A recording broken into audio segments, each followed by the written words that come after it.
اگلی حدیث ہے، استنبول شہر ہتھیاروں کے بغیر کلمہ تکبیر پڑھنے سے فتح ہوگا.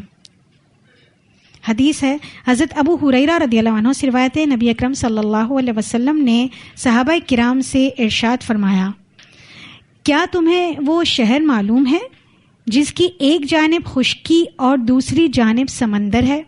میں نے ابھی آپ کو ایک لوکیشن بتائی تھی جغرافیکلی استنبول کی، تو کیا بتائی تھی کہ ایک طرف سمندر ہے اور ایک طرف یورپ ہے، تو وہ خشکی ہے.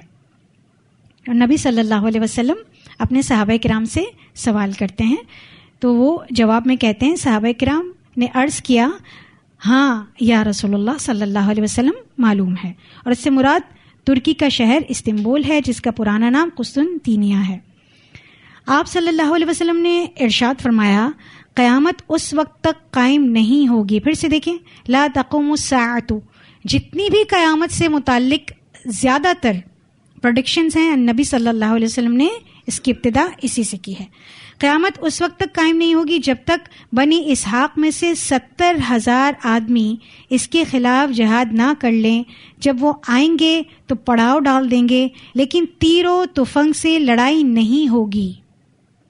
پڑاؤ مسلمان ڈالیں گے، اس جگہ کو فتح کرنے کے لیے آئیں گے، لیکن کسی تیر و تفنگ سے لڑائی نہیں کریں گے، بلکہ لا الہ الا اللہ واللہ اکبر کہیں گے تو شہر پناہ کی ایک دیوار گر پڑے گی. پھر دوبارہ لا الہ الا اللہ واللہ اکبر کہیں گے تو دوسری سمت کی دیوار بھی گر پڑے گی. پھر تیسری مرتبہ لا الہ الا اللہ واللہ اکبر کہیں گے تو مسلمانوں کے لیے سارا راستہ کھل جائے گا اور وہ شہر میں داخل ہو جائیں گے اور مال غنیمت حاصل کریں گے. جب مال غنیمت تقسیم کر رہے ہوں گے تو اچانک ایک پکار سنائی دے گی، دجال نکل آیا. مسلمان سب کچھ چھوڑ چھاڑ کر اس کی طرف چل پڑیں گے. اسے مسلم نے روایت کیا ہے. ہوگا یہ کہ وہاں ایک قلعہ ہوگا اور اس قلعے کو فتح کرنے کے لیے مسلمان وہاں پڑاؤ ڈالیں گے، لیکن ان کو کسی بھی قسم کی جنگ کا سامنا خود تیر کے ذریعے، تلواروں کے ذریعے نہیں کرنا پڑے گا، اور صرف کلمہ شہادت لا الہ الا اللہ، کلمہ توحید بلند کریں گے اور قلعے کی ایک دیوار ٹوٹ جائے گی اور وہ سمندر میں گر جائے گی.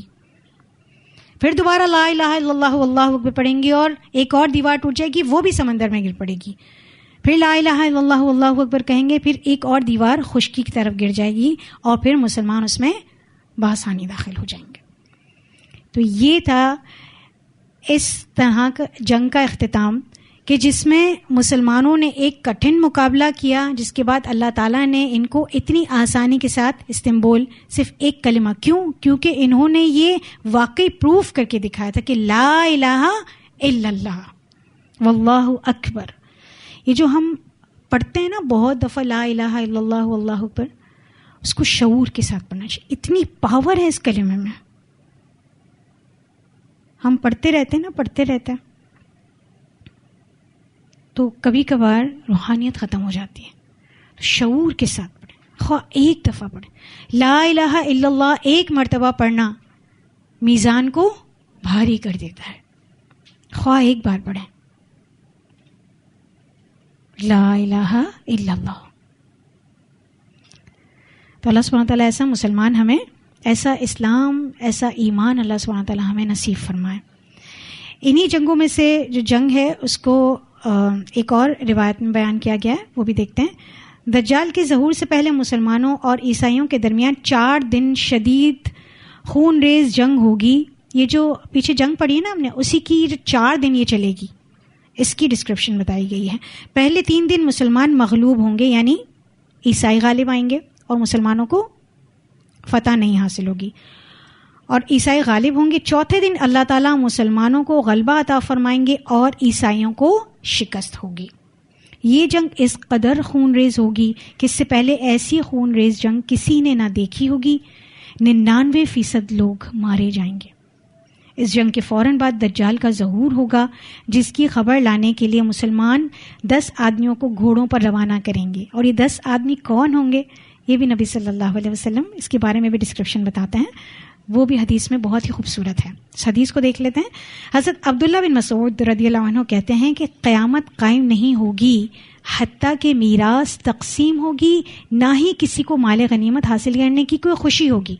یعنی کوئی بھی نہ تو مال غنیمت تقسیم کرے گا اور نہ ہی مال غنیمت تقسیم کرنے کی کوئی خوشی ہوگی اور نہ ہی کوئی میراث تقسیم ہوگی. اس کی وجہ یہ کہ اتنے لوگ شہید ہو جائیں گے، اتنے لوگ شہید ہو جائیں گے کہ کوئی وراثت کا، ورثے کا دعوے دار اٹھے گا ہی نہیں. اتنا مال ہوگا لیکن اس کے باوجود کوئی لینے والا ہوگا ہی نہیں، تو تقسیم کس کو کریں گے؟ تو قیامت اس وقت تک قائم نہیں ہوگی کہ اتنا مال غنیمت پڑا ہوگا لیکن اس کو تقسیم کرنے والا کوئی نہیں ہوگا، چند ہی لوگ ہوں گے. کیونکہ آپ نے ہیڈنگ میں پڑھا نا کہ 99% لوگ مارے جائیں گے. یعنی جنگوں میں آدمی اتنے زیادہ مارے جائیں گے کہ میراث یا مال غنیمت لینے والا کوئی بھی نہیں بچے گا. پھر عبداللہ بن مسعود رضی اللہ عنہ نے اپنے ہاتھ سے شام کی طرف اشارہ کیا، یعنی شام کے طرف جو ممالک پڑتے ہیں ان کی طرف اشارہ کیا عبداللہ بن مسعود نے، اور کہا عیسائی اس طرف یعنی روم کی طرف مسلمانوں کے خلاف لڑنے کے لیے جمع ہوں گے. انہوں نے اشارہ شام کی طرف کیا کہ شام کی طرف عیسائی جا کر روم کے جو عیسائی ہوں گے وہ مسلمانوں کے خلاف جنگ کرنے کے لیے جمع ہوں گے اور مسلمان بھی ان کے ساتھ جنگ کرنے کے لیے جمع ہو جائیں گے. راوی نے حضرت عبداللہ بن مسعود سے پوچھا دشمن سے تمہارا مطلب عیسائی ہیں؟ حضرت عبداللہ بن مسعود نے کہا ہاں. اس وقت شدید لڑائی شروع ہوگی. مسلمانوں کا ایک لشکر شہادت یا فتح کا عہد کر کے آگے بڑھے گا، یعنی وہ یہ عہد کرے گا کہ میں یا تو شہید ہو جاؤں گا یا فتح حاصل کروں گا، اور دونوں لشکروں کے درمیان شدید جنگ ہوگی حتیٰ کہ رات چھا جائے گی، یعنی صبح سے رات تک جنگ ہوتی رہے گی اور رات ہو جائے گی. دونوں لشکر فتح و شکست کے بغیر جنگ بند کر دیں گے، کوئی نتیجہ نہیں ہوگا. مسلمانوں کے لشکر کا جنگ میں شریک ہونے والا حصہ سارے کا سارا قتل ہو جائے گا، یعنی ختم ہو جائے گا، سب شہید ہو جائیں گے.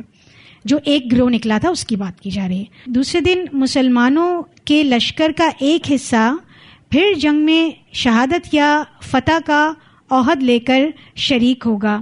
رات ہو جائے گی، دونوں لشکر فتح و شکست کے بغیر جنگ روک دیں گے. مسلمانوں کی فوج کا جنگ میں شریک ہونے والا دوسرا حصہ بھی سارے کا سارا قتل ہو جائے گا، شہید ہو جائے گا. تیسرے روز ہی مسلمان پھر اپنی فوج کا ایک حصہ میدان جنگ میں بھیجیں گے جو شہادت یا فتح کا عہد کر کے جائے گا. شام تک لڑائی ہوتی جائے گی اور دونوں لشکر فتح و شکست کے بغیر جنگ بند کر دیں گے. مسلمانوں کی فوج کا تیسرا حصہ بھی سارے کا سارا جنگ میں قتل ہو جائے گا، شہید ہو جائے گا. چوتھے روز مسلمانوں کی باقی ساری فوج جنگ میں حصہ لے گی. اچھا 3 روز تک مسلمان جنگ کرتے رہیں گے لیکن آخر میں سب کے سب شہید ہو جائیں گے. اس سے کیا پتہ چلتا ہے؟ پیچھے والوں کے لیے کیا مورالز رہ جاتے ہیں؟ آپ کے کچھ لوگ جاتے ہیں کسی مشن پر، وہ واپس نہیں آتے، تو پھر کیا آئے گا آپ کے ذہن میں؟ مایوسی آئے گی نا کہ شاید ہم بھی جائیں تو ہم مر جائیں. لیکن مسلمانوں نے یہ مایوسی نہیں دکھائی. دوسرے روز بھی اسی عزم کے ساتھ مسلمان کا ایک گروہ جاتا ہے، ان کے ساتھ بھی وہی ہوتا ہے جو پہلے روز ہے. پھر دوبارہ اور مورالز ان کے ڈاؤن نہیں ہوتے ہیں، پھر بھی اسی عزم کے ساتھ وہی مسلمان اب زیادہ اپنے آپ کو اور تیار کرنا ہے نا، روحانی طور پر، جسمانی طور پر، پھر جاتے ہیں، پھر شہید ہو جاتے ہیں.